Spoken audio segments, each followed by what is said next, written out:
On my ex-boyfriend's wedding day, he mocked my simple life in front of his rich friends. But when his bride-to-be saw me, she froze with horror. What happened next left everyone in shock. The measuring spoons clattered against the metal bowl as my hands trembled. 6 wedding cakes, I'd done hundreds before, but this one was different. This one was for him. I'm Scarlett, and somehow I'd landed myself in the most twisted situation of my life, baking for my ex-boyfriend's wedding. The same man who'd told me I'd never amount to anything more than small-town trash. Girl, you need to call them and cancel. Tabitha's voice cut through my spiraling thoughts as she leaned against my industrial kitchen counter. This isn't healthy. I can't. I continued mixing the batter, perhaps a bit more aggressively than necessary. This contract could put sweet endings on the map. Do you know how many wealthy clients attend these society weddings? Screw wealthy clients. Tabitha grabbed my wrist, forcing me to stop stirring. We're talking about Jackson, the same Jackson who dumped me because I wasn't ambitious enough for his taste. I yanked my hand away. Trust me. I remember. The timer dinged, and I welcomed the distraction, pulling out a perfectly golden layer of vanilla sponge. The familiar scent of butter and vanilla usually calmed me. But today, it just reminded me of that last night with Jackson, when I'd baked him his favorite cookies right before he crushed my heart. At least let me come with you to the venue tomorrow, Tabitha pleaded, following me as I moved around the kitchen. You shouldn't face them alone. Them? I raised an eyebrow, setting the cake layer to cool. Jackson, his stuck-up friends, and his picture-perfect fiancée. She counted off on her fingers. What's her name again? Celeste? The name hit like a punch to the gut. I'd seen Celeste's face plastered across local society pages. Old money, perfect smile, everything I supposedly wasn't. Look, I said, turning to face Tabitha. This is just business. I'm not the same naive girl who thought love conquered all. I own this bakery now. I'm successful in my own right. Rhea called earlier. Tabitha changed tactics. She said she'd be happy to take this contract if— No, I slammed a cabinet door harder than intended. I'm not hiding from this. Besides, you should see the commission they're paying. It's enough to finally get that new industrial mixer we need. My phone buzzed with a text. Speaking of the devil, it was from Jackson's wedding planner confirming tomorrow's venue visit. Fine. Tabitha threw up her hands in defeat. But promise me you won't let them get to you, especially that friend of his. What's his name? Chase? I heard he's been running his mouth about you taking the contract. I forced a smile. Let them talk. I'll let my work speak for itself. The rest of the afternoon passed in a blur of buttercream and fondant. As the sun set, casting long shadows across my empty bakery, Tabitha finally headed home, but not before making me promise to call her if things went sideways tomorrow. Alone at last, I pulled out the wedding brief. 6 tiers of white chocolate and raspberry, decorated with hand-painted sugar flowers. Classic, elegant, probably cost more than my first car. My fingers traced over the specifications, remembering how Jackson used to mock my dreams of opening my own bakery. A baker. He'd laughed. Come on, Scarlett. You're better than that. Come to the city with me. I can get you a real job. The memories sparked something inside me. Not pain, not anymore, but determination.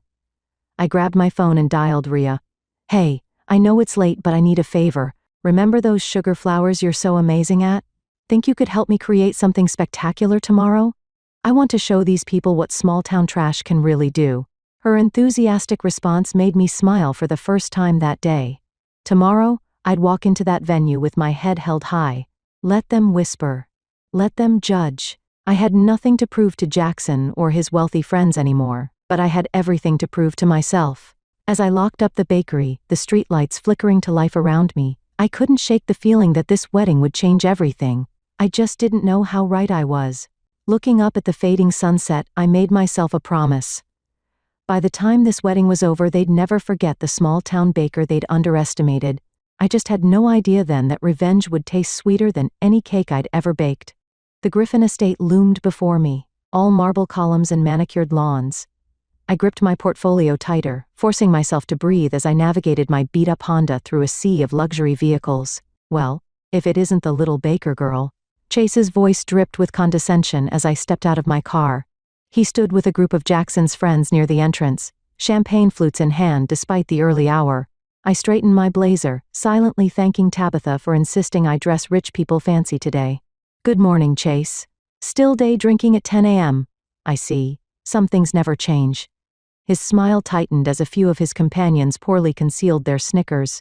Before he could respond, the wedding planner, Miranda, clicked her way down the steps in impossibly high heels. Scarlett, thank goodness you're here. We need to discuss the cake placement immediately.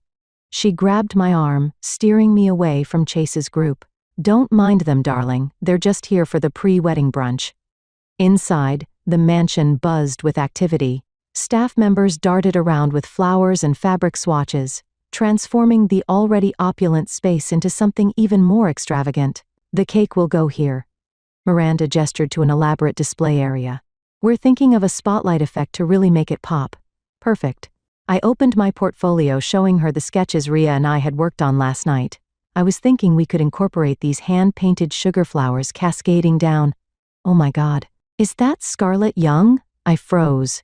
That voice. I turned to see Sylvia, Celeste's sister, sashaying toward us in a designer dress that probably cost more than my monthly rent. I told Celeste she should have gone with a fancy bakery in the city. She stage whispered to Miranda, but she insisted on supporting local business. Her air quotes made my teeth clench.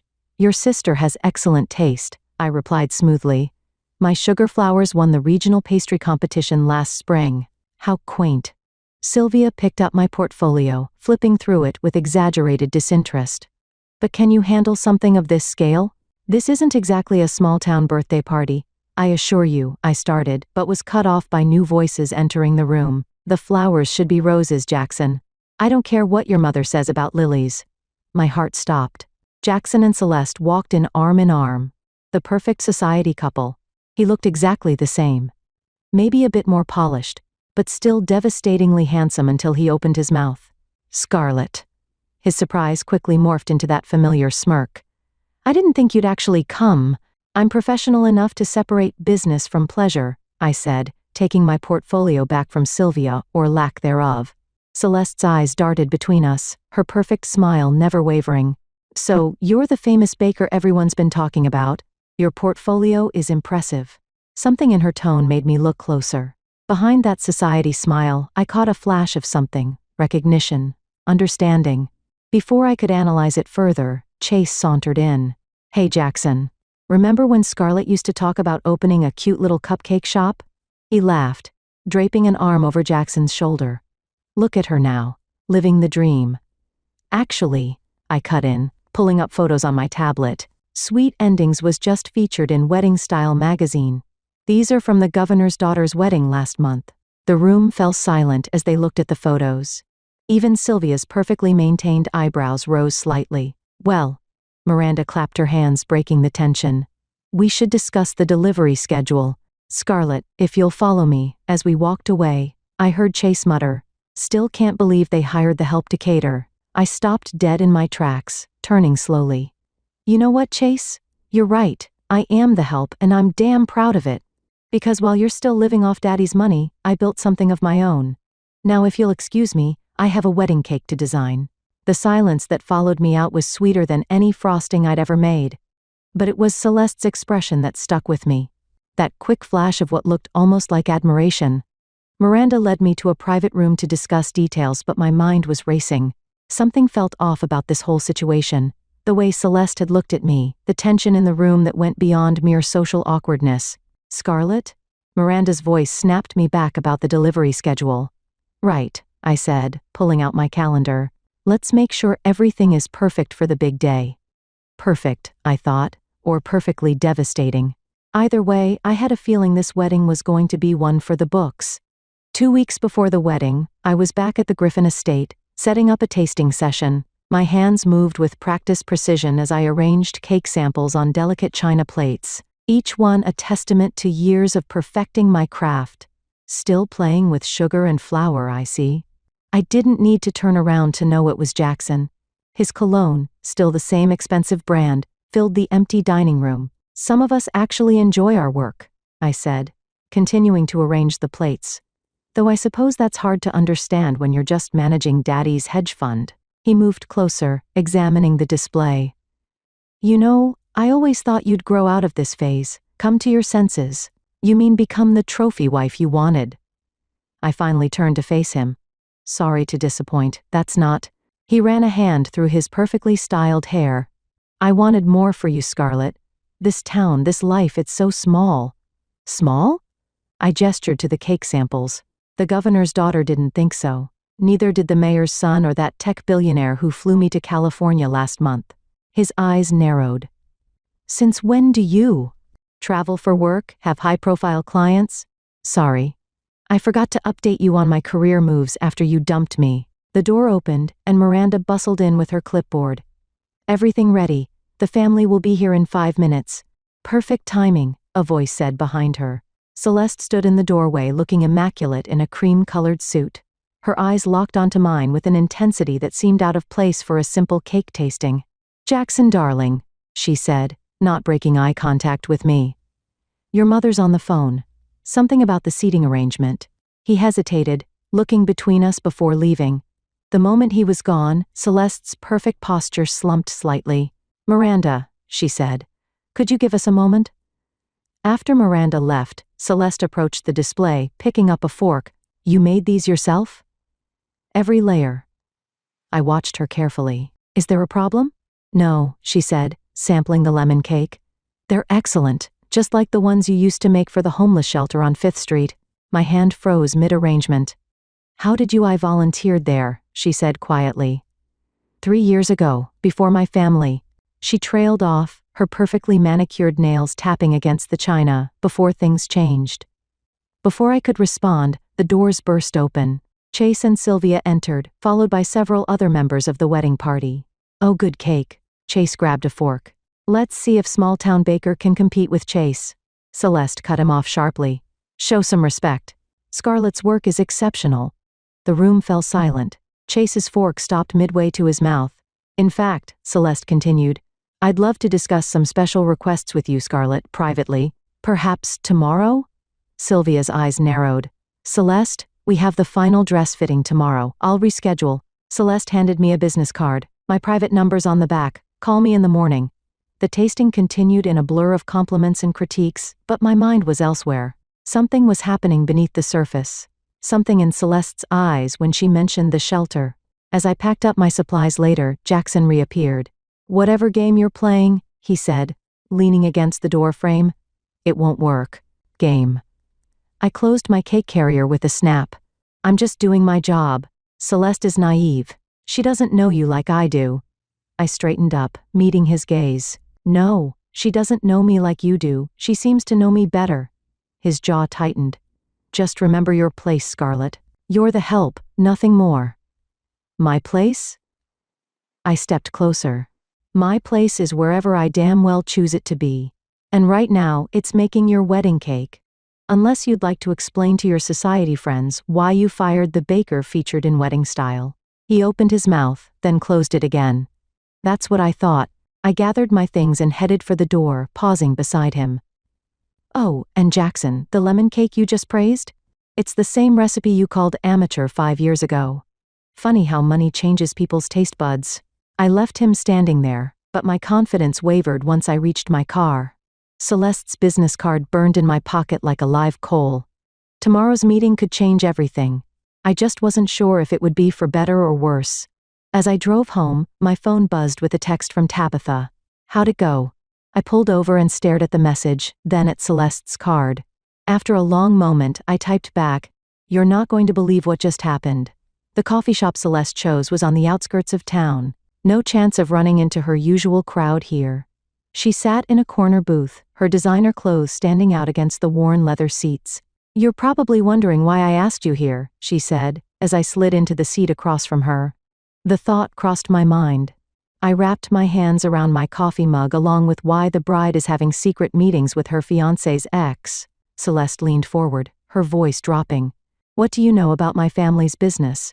Griffin Industries, only what everyone knows. Real estate development, corporate acquisitions. That's the glossy version. She pulled out her phone, sliding it across the table. This is the reality.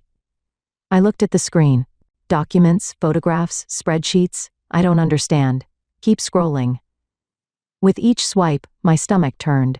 Photos of demolished community centers, eviction notices, environmental violations, spreadsheets showing manipulated numbers, properties undervalued, then resold at massive profits. That homeless shelter where we met? Celeste's voice cracked. My father bought it 6 months later. Now it's luxury condos. Why are you showing me this? Because I need your help. She grabbed my wrist. And because you're the only person who might understand? Understand what? What it's like to watch Jackson and his friends destroy people's lives while calling it business. Her grip tightened. I thought I could change things from the inside. But this wedding, it's just another business merger. My family's influence combined with his family's connections.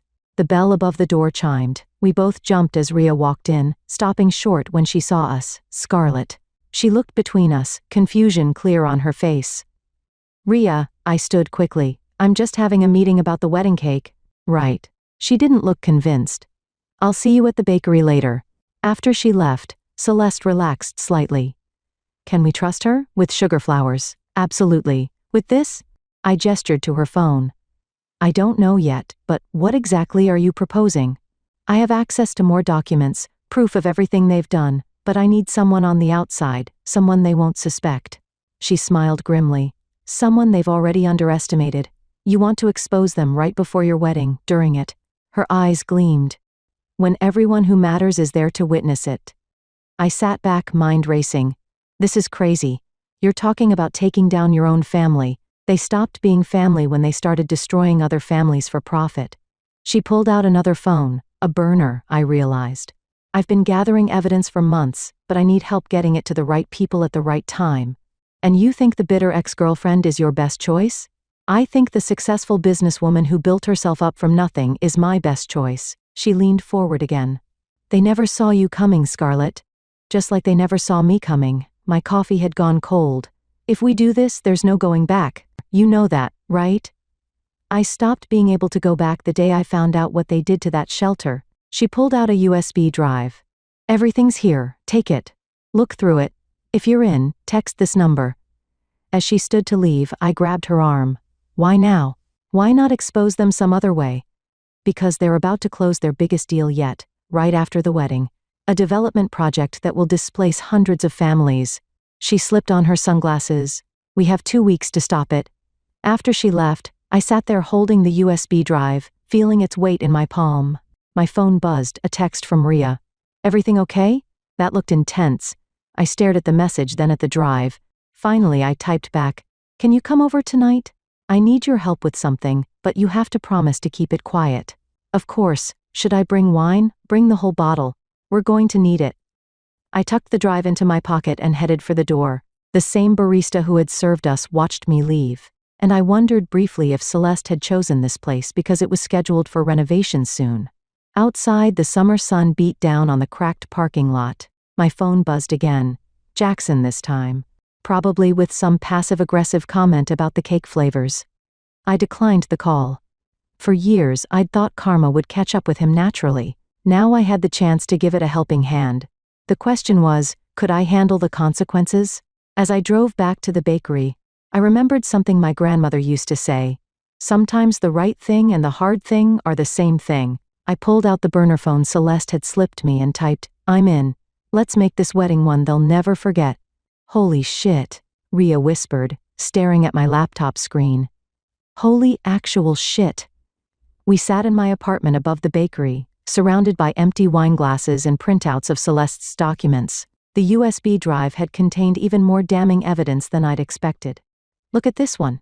I pointed to a particular spreadsheet.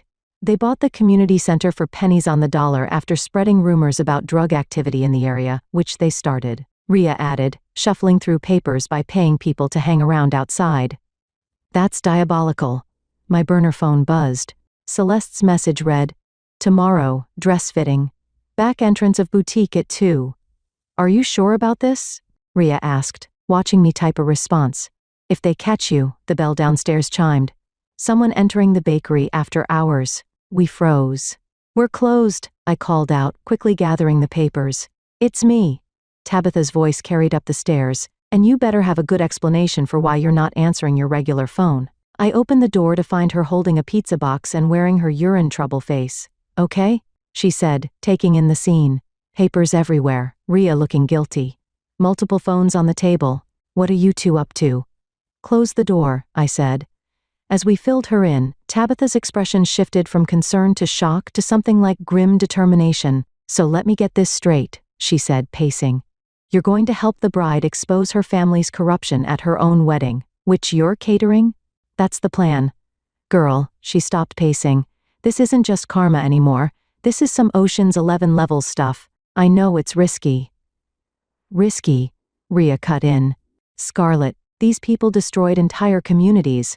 What if they come after you, after the bakery? My burner phone buzzed again. Celeste, bring a cake sample tomorrow. Make it look routine. They won't, I said more confidently than I felt, because we're going to be smart about this. I pulled out a fresh piece of paper. Rhea, you're the best at sugar work I know. We need a way to hide USB drives in the cake decorations. What? She paused, then grabbed a pencil. Actually, I might have an idea.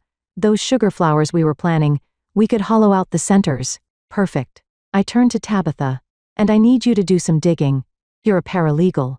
Can you find out which reporters might be interested in this story?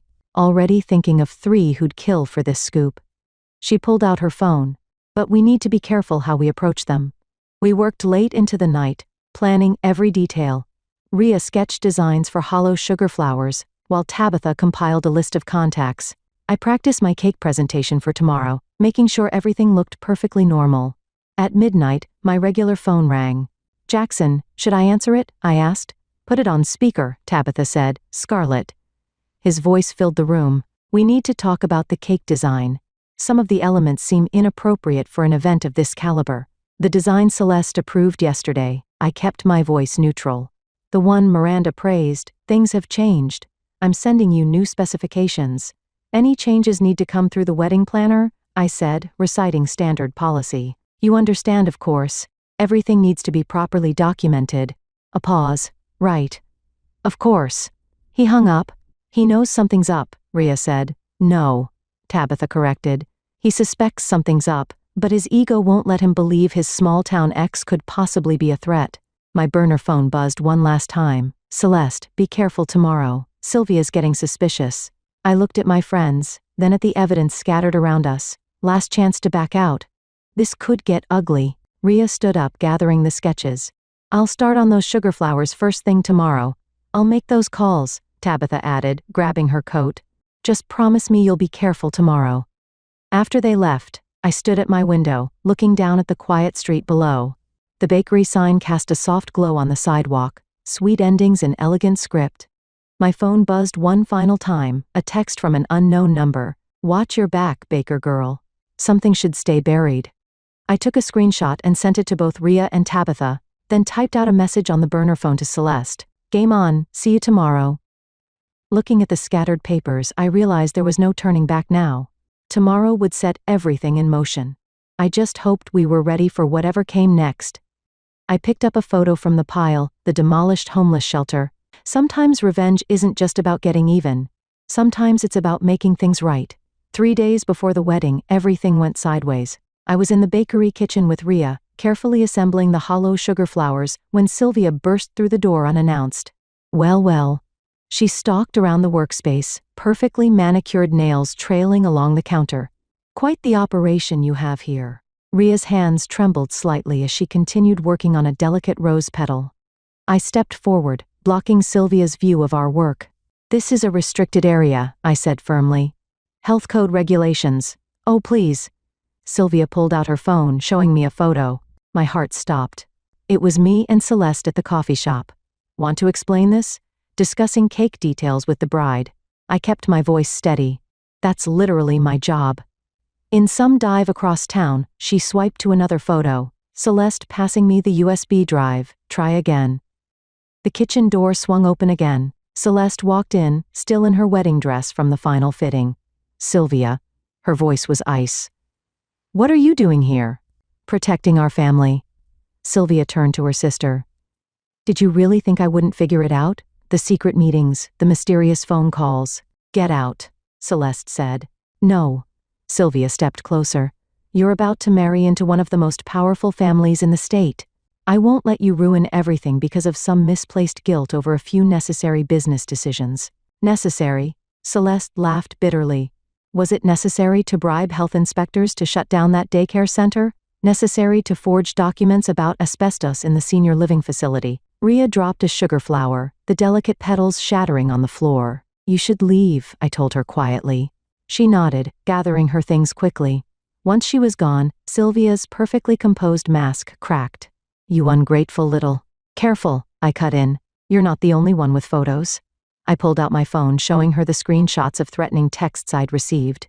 Anonymous numbers are traceable, you know. You think you can threaten me? She grabbed my phone, but I'd already backed everything up. I'll destroy your little bakery, one health code violation report, and what? Celeste stepped between us. You'll prove exactly what we're trying to expose, how our family crushes anyone who stands in their way. I'm trying to protect you. No, Celeste said softly.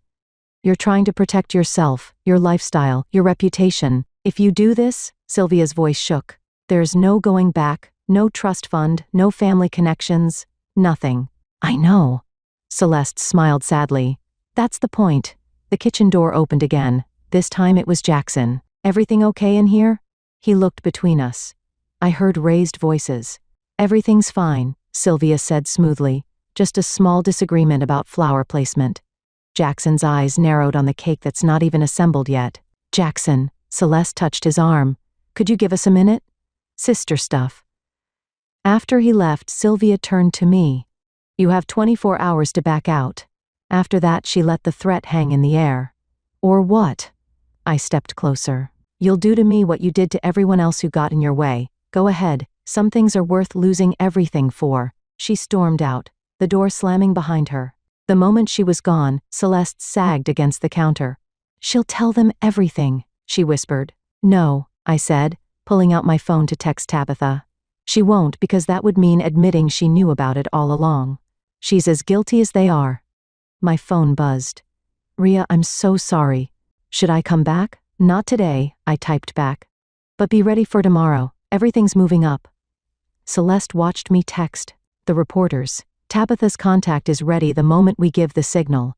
What about the evidence? The USB drives? I opened a cabinet, revealing a row of completed sugar flowers, each with a hollow center, ready to be placed on the cake. During setup, no one will question the bride checking the decorations one last time. Celeste touched one of the flowers gently. It's really happening. Last chance to back out? I offered. She straightened up, smoothing her wedding dress. No. Sylvia just proved exactly why we need to do this. After she left, I called Tabitha and Rhea for an emergency meeting. We had to move fast now. Sylvia might not tell her family everything, but she'd definitely try to stop us. As I waited for them to arrive, I looked at the sugar flowers we'd created. Each one beautiful, delicate, and carrying enough evidence to bring down an empire. The bell above the bakery door chimed. Time to finish what we started. Wedding day. My hands were steady as I assembled the 6-tier masterpiece in the Griffin Estates Grand Ballroom. Each sugar flower contained its own digital bombshell waiting to detonate. Everything looks perfect, Miranda gushed, circling the cake. The flowers are exquisite. Thank you. I adjusted the final tier. Is the bride ready for the final approval? Small delay upstairs. Family drama, apparently. My stomach clenched. Had Sylvia finally cracked? Rhea appeared at my elbow, carrying a box of backup flowers. Everything okay? Before I could answer, shouting erupted from the hallway. Celeste burst into the ballroom, still in her wedding robe, with Sylvia right behind her. You can't do this. Sylvia grabbed her sister's arm. Think about what you're throwing away. Let go of me. Celeste's voice was steel. She turned to Miranda. Could you give us a moment? The wedding planner hesitated, then hurried out. Rhea squeezed my hand and followed. The reporters are already here, Sylvia hissed. I saw them arriving. What did you do? Nothing yet. Celeste walked to the cake, pretending to inspect it. Her fingers brushed one of the sugar flowers. But in about 3 hours, I'll tell Jackson everything. No, you won't. I stepped forward. Because we have proof of your involvement too. Every bribe, every forged document, every campaign contribution to look the other way. The ballroom doors opened again. Chase strutted in, champagne in hand despite the early hour. Ladies, beautiful cake. Scarlett almost makes up for he stopped sensing the tension. Everything okay here? Fine. Sylvia snapped. Just discussing some last-minute details. Really? He smirked. Because it looked like the doors burst open again. Jackson stormed in, face dark with anger, waving his phone. What the hell is this? My heart stopped. On his screen was an email, one of the documents from the USB drive. Someone just sent this to every guest. He looked between us. Something about illegal evictions and forged permits? Jackson, Celeste started. Don't. He turned to me. This was you, wasn't it? Couldn't stand seeing me happy. Actually, Celeste stepped between us. It was me. The silence that followed was deafening. What? Chase laughed nervously. Come on, Celeste. This is just some bitter ex trying to what? I cut in. To expose how your families built their fortunes, how many lives you destroyed. You don't understand business, Jackson sneered. No, you don't understand humanity. Celeste pulled out her phone, and in about 10 seconds, neither will anyone else. She pressed a button. Immediately, phones throughout the building started buzzing. The evidence was going out. All of it. You bitch. Sylvia lunged for her sister's phone. I moved without thinking, stepping between them. Sylvia's momentum carried us both into the cake table. For one horrible moment, everything tilted. The crash echoed through the ballroom. 6 tiers of cake and sugar flowers scattered across the marble floor. No, Sylvia screamed, diving for the fallen flowers. Where are they? Where are the drives? Looking for these? Rhea stood in the doorway, holding up several USB drives. Behind her, reporters and photographers pushed their way in, cameras flashing. It's over, Celeste said quietly. The evidence is already out there, all of it. Jackson grabbed my arm. You planned this, all of it. Let go of her. Tabitha's voice cut through the chaos. She stood with a police detective I recognized from her law firm. Unless you want to add assault to the list of charges. He released me, stepping back. Charges? This is ridiculous. Our lawyers will already have their hands full, the detective interrupted, holding up a warrant. We've been building this case for months. Your little wedding drama just gave us the final pieces we needed. Guests were flooding in now. Phones out, recording everything. Chase tried to slip away, but was stopped by 2 uniformed officers. You can't do this, Sylvia was saying, mascara running. We're the Griffin family. We're untouchable, not anymore. Celeste untied her wedding robe, revealing a simple dress underneath. And I'm not a Griffin anymore either. I watched as the detective began reading rights, as reporters shouted questions, as the perfect society wedding imploded spectacularly. Scarlett? Rhea touched my arm. The cake, I looked at my masterpiece, destroyed on the floor. Worth it. Besides, Tabitha grinned, snapping pictures with her phone. This is going to make one hell of a story for your bakery's social media. Through the chaos, Celeste caught my eye and nodded. We'd done it. The empire was crumbling, and all it took was some sugar flowers and the truth. As they led Chase and Sylvia away in handcuffs, Jackson turned back one last time. I hope you're happy now. I looked at the destruction around us, the ruined cake, the shocked guests, the imploding dynasty of corruption. Actually, I said, I am. The autumn breeze carried the scent of fresh paint as I unlocked Sweet Endings' door. The sign above now read Sweet Endings and Beginnings. My new partnership with Celeste officially launching today. Still can't believe we're doing this, Rhea said. Arranging pastries in the display case, she'd become my head baker after the wedding scandal, proving herself invaluable. Which part? I asked. The bakery expansion or turning the old Griffin building into a community center? Both. She straightened up, grinning. Though watching Chase's face during the sentencing was pretty unbelievable too. The bell chimed. Celeste walked in, carrying coffee and newspapers. We made the front page again. Of course we did. Tabitha followed her in, legal briefcase in hand. The Griffin-Turner corruption case is the gift that keeps on giving. Every new investigation uncovers more dirt. I spread out the newspaper on the counter. The headline read, Former Society Darling opens community center in seized family property. Your father's lawyer still fighting the asset seizure? I asked Celeste. Trying to. But it's hard to argue when there's documented proof of how they acquired the buildings. She pulled out building plans from Tabitha's briefcase. The shelter reopens next week. We've already got programs lined up for job training, childcare, everything we discussed. The bell chimed again. Miranda, the former wedding planner, walked in. Please tell me you're still catering events, she said.